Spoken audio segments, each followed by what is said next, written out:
Latest updates ఎప్పటికప్పుడు పొందడానికి big TV WhatsApp channel follow అవ్వండి. లింక్ డిస్క్రిప్షన్ లో ఉంది. ఓరెన్షిక్తో దాడులు చేయడం మాత్రమే కాదు, మరో కీలక నిర్ణయం తీసుకున్నారు రష్యా అధ్యక్షుడు పుతిన్. తన ఆర్మీ చీఫ్లతో సమావేశమై వారికి ప్రత్యేక ఆదేశాలు జారీ చేశారు. అమెరికా దూకుడుకు కళ్లెం వెయ్యాలంటే కొన్ని కఠిన నిర్ణయాలు తప్పదంటున్నారు. మరి పుతిన్ తీసుకున్న ఆ నిర్ణయాలేంటి? ఈ నిర్ణయాలు మూడో ప్రపంచ యుద్ధానికి ఆరంభమా? అసలు మూడో ప్రపంచ యుద్ధం ఇప్పటికే ప్రారంభమైందా?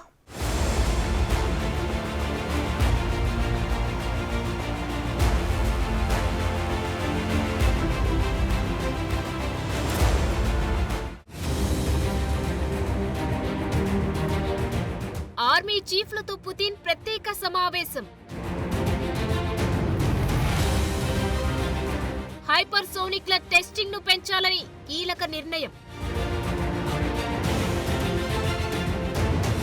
ఈసారి ఉక్రెయిన్ దాడులు చేస్తే రియాక్షన్ ఏంటి?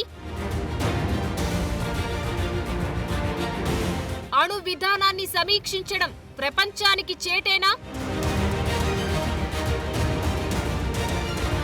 ఎప్పుడైతే అమెరికా అందించిన లాంగ్ రేంజ్ మిస్సైల్స్ తో ఉక్రెయిన్ దాడులు చేసిందో అప్పటి నుంచి చాలా కీలక పరిణామాలు జరుగుతున్నాయి. మొదట రష్యా అణు విధానంపై పుతిన్ సమీక్ష నిర్వహించారు. అవసరమైతే అణుదాడులు చేస్తామని ప్రపంచానికి ఓ వార్నింగ్ పంపారు. ఆ తర్వాత ఓరెష్నిక్ హైపర్సోనిక్ బ్యాలిస్టిక్ మిసైల్స్ తో దాడులు చేసింది రష్యా.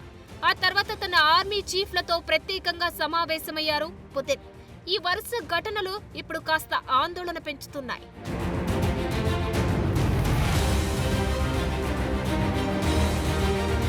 ఆర్మీ చీఫ్లతో భేటీ సందర్భంగా పలు కీలక ఆదేశాలు జారీ చేశారు పుతిన్.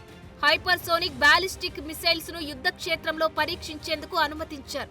ఆ తర్వాత ఈ తరహా మిసైల్స్ ఉత్పత్తిని పెంచాలన్నారు. అవసరమైన మార్పులు చేయడం, మరింత శక్తివంతంగా మార్చడానికి గ్రీన్ సిగ్నల్ ఇచ్చారు. ఇవి పైకి మామూలుగా కనిపించినా చాలా ప్రమాదకరమైన నిర్ణయాలనే చెప్పాలి. ఎందుకంటే యుద్ధ క్షేత్రంలో ఓరెష్నిక్ మిసైల్స్ ను పరీక్షించడం అంటే ఇకపై ఉక్రెయిన్ నుంచి ఎలాంటి దాడులు జరిగినా వీటినే ఉపయోగించే ఛాన్స్ ఎక్కువగా ఉంది. ప్రచండ వేగంతో దూసుకొచ్చే ఈ మిసైల్స్ ను అడ్డుకునే వ్యవస్థ లేదు కాబట్టి ఉక్రెయిన్ కు భారీ నష్టం తప్పదు. మరోవైపు వీటి ఉత్పత్తిని పెంచడం వెనుక ఆంతర్యమేంటన్నది ఆలోచిస్తే కాస్త టెన్షన్ పెరుగుతోంది.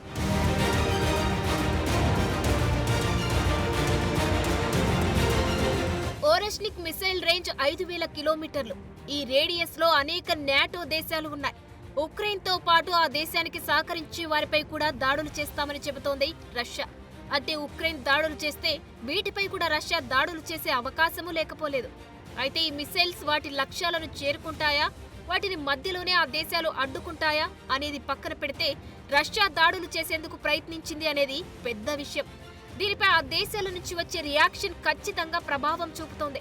ఎందుకంటే నాటో దేశంపై రష్యా దాడి చేస్తే ఆ తర్వాత ఆ దేశాలన్నీ కలిసి రష్యాపై దాడులు చేసే అవకాశం ఉంది.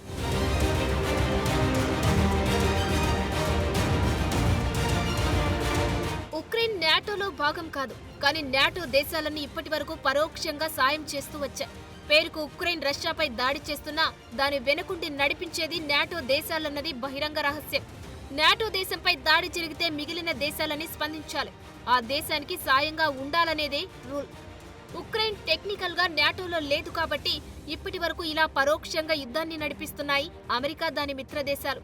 కానీ రష్యా ఇప్పుడు నేరుగా నాటోలో ఉన్న దేశంపై దాడి చేస్తే మాత్రం మూడో ప్రపంచ యుద్ధం ప్రారంభమైనట్టే.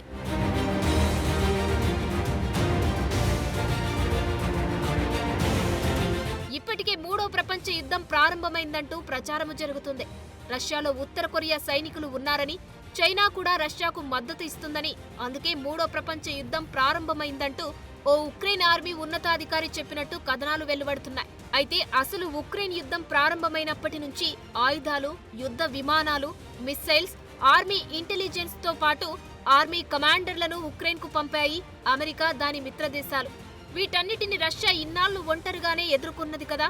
మరి అప్పుడెందుకు మూడో ప్రపంచ యుద్ధం అనే మాట రాలేదనేదే రష్యా నుంచి ఎదురవుతున్న ప్రశ్న.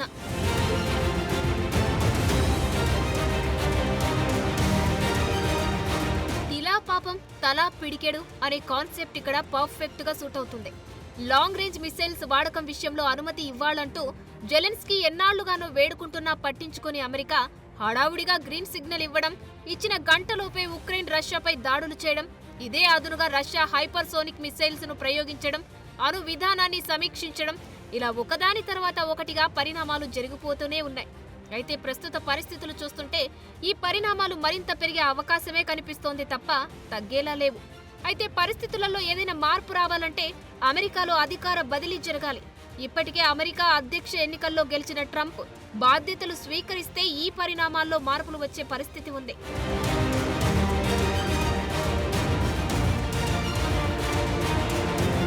తాను గెలిచిన తర్వాత ఒక్క రోజులో ఉక్రెయిన్ రష్యా యుద్ధాన్ని ముగిస్తానని ఇప్పటికే అనేకసార్లు ప్రకటించారు డొనాల్డ్ ట్రంప్. ఇది చేతల రూపంలో జరుగుతుందా లేదా అనేది పెద్ద డౌట్. ఎందుకంటే ఇప్పటికే జరగాల్సిన డ్యామేజ్ గట్టిగానే జరిగేలా కనిపిస్తోంది. బైడెన్ తీసుకున్న నిర్ణయంతో ట్రంప్ ఇప్పుడు వెనక్కి వెళ్లలేని సిట్యుయేషన్. ఎందుకంటే ఈ నిర్ణయాన్ని ట్రంప్ వెనక్కి తీసుకుంటే ఉక్రెయిన్ తీవ్రంగా నష్టపోతుంది. ఇప్పటికే జెలెన్స్కీ రష్యా చేసిన దాడిపై ప్రపంచం స్పందించాలని స్టేట్మెంట్ ఇస్తున్నారు. అయితే ఉక్రెయిన్ చేసిన దాడులపై మాత్రం నోరు మెదపడం లేదు. మరో విషయం ఏంటంటే రష్యా ఐసీబీఎంలతో దాడులు చేసిందని ఉక్రెయిన్ ప్రకటించింది, కానీ దానివల్ల ఏం నష్టం జరిగింది అనేది మాత్రం ప్రపంచానికి చెప్పలేదు.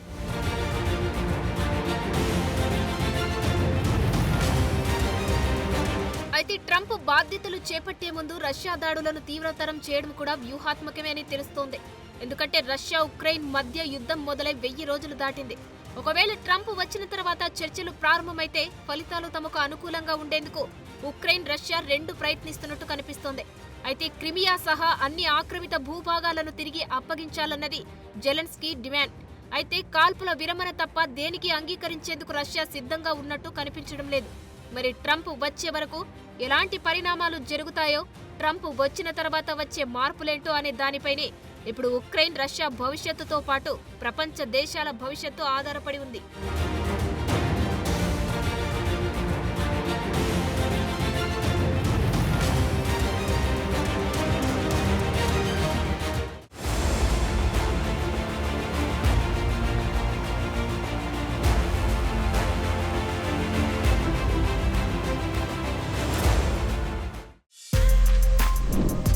For more videos like this, subscribe Big TV channel.